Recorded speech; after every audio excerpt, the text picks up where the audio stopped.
샬롬, 안데르센 동화 11번째, 바보 한스. 궁궐에서 멀리 떨어진 한적한 시골에 아들 셋을 둔 늙은 귀족이 살고 있었습니다.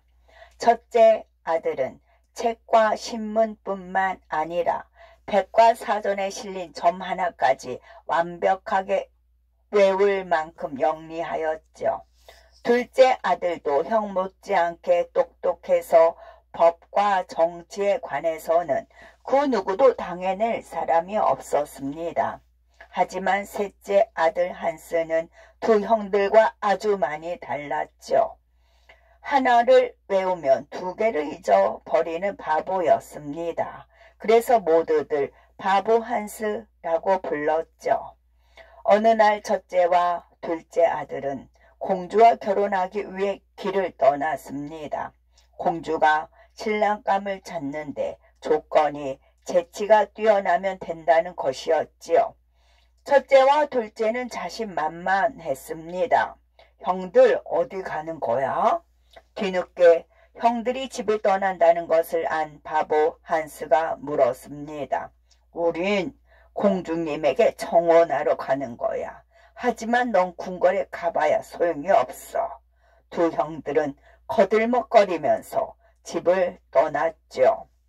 바보 한스도 공주와 결혼하고 싶었습니다. 하지만 아버지는 한스에게 꾸중만 내리고 말을 내주지 않았지요. 그럼 염소라도 타고 가야지. 바보 한스는 자기가 기르던 염소를 타고 형들을 쫓아 길을 떠났습니다. 열심히 달려가던 도중 한스는 까마귀가 죽어있는 것을 보았죠. 공주님께 드려야지. 한스는 마치 보물이라도 발견한 듯 까마귀를 즐겁게 주었습니다. 또 얼마 가지 않아 낡은 나막신도 주었지요. 도랑을 지날 때 한스는 염소에서 내려 진흙을 두 주머니에 가득 담았습니다. 진흙이 무척 고왔기 때문이었죠. 한편 첫째와 둘째가 궁궐에 도착했을 때는 이미 많은 청년들과 구경꾼들이 모여 있었습니다. 청년들은 한 명씩 공주를 만나러 공주의 방으로 들어갔지요. 모두들 들어갈 때에는 자신만만한 얼굴이었는데 나올 때에는 하나같이 어깨가 축 늘어져 있었습니다. 한참을 기다린 끝에 드디어 첫째가 들어가게 되었습니다. 공주의 방은 창문마다 비단 커튼이 드리워져 있었고 화려한 양탄자가 바닥에 깔려 있었습니다. 공주는 방 한가운데 있는 의자에 우아하게 앉아 있었는데 얼굴을 바로 쳐다보기도 어려울 만큼 위험이 느껴졌습니다. 아무것도 생각나질 않아. 어쩌지? 첫째는 공주를 보자마자 땀을 흘리며 말했습니다. 방 안이 무척 덥네요. 아버지가 수탉을 굽고 있어서 그렇답니다. 첫째는 공주의 뜻밖의 대답에 어쩔 줄을 몰라 했습니다. 그리고 공주의 말이 무슨 뜻인지 도무지 알 수가 없었지요. 그만 나가세요. 재치가 없군요. 공주가 냉정하게 말했습니다. 둘째도 방에 들어서자마자 첫째와 똑같은 말을 했습니다. 방 안이 무척 덥네요. 아버지가 수탉을 굽고 있어서 그렇답니다. 둘째도 공주의 대답에 깜짝 놀라 우물쭈물하고 서 있다가 방을 나와야 하였지요.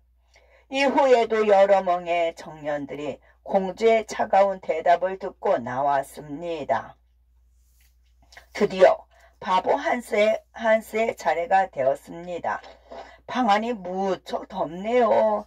아버지가 수탉을 굽고 있어서 그렇답니다. 공주는 이번에도 똑같이 대답했습니다. 그래요? 그럼 이 까마귀도 같이 구우면 좋을 텐데 허락해 주시겠습니까? 바보 한스는 공주에게 길에서 주었던 죽은 까마귀를 내밀었습니다. 허락하죠. 그런데 그 까마귀를 구울 그릇이 없어요. 공주가 웃으며 말하자 바보 한스가 나막신을 꺼내며 희죽 웃었습니다. 공주는 점점 흥미로워져서 더 엉뚱한 질문을 하였지요. 훌륭한 식사가 되겠군요. 그런데 구운 까마귀를 찍어 먹을 소스가 없는데 어쩌죠? 공주는 한스가 어떤 대답을 할지 기대되었습니다. 소스는 얼마든지 있으니 걱정 마세요. 이 진흙이 곱고 부드러워서 고기 맛을 더 돋굴 거예요. 바보 한스는 주머니에서 진흙을 한 줌씩 꺼내었습니다. 공주는 재치 있는 대답을 하는 바보 한스가 마음에 들었지요. 당신과 결혼하겠어요. 나와 결혼해 주시겠어요? 공주가 얼굴을 붉히며 말했습니다. 물론이죠. 공주님과 결혼하기 위해 제가 기르던 염소를 타고 왔는걸요. 공주는 한스를 보고 큰 소리로 칼칼칼 웃어댔습니다.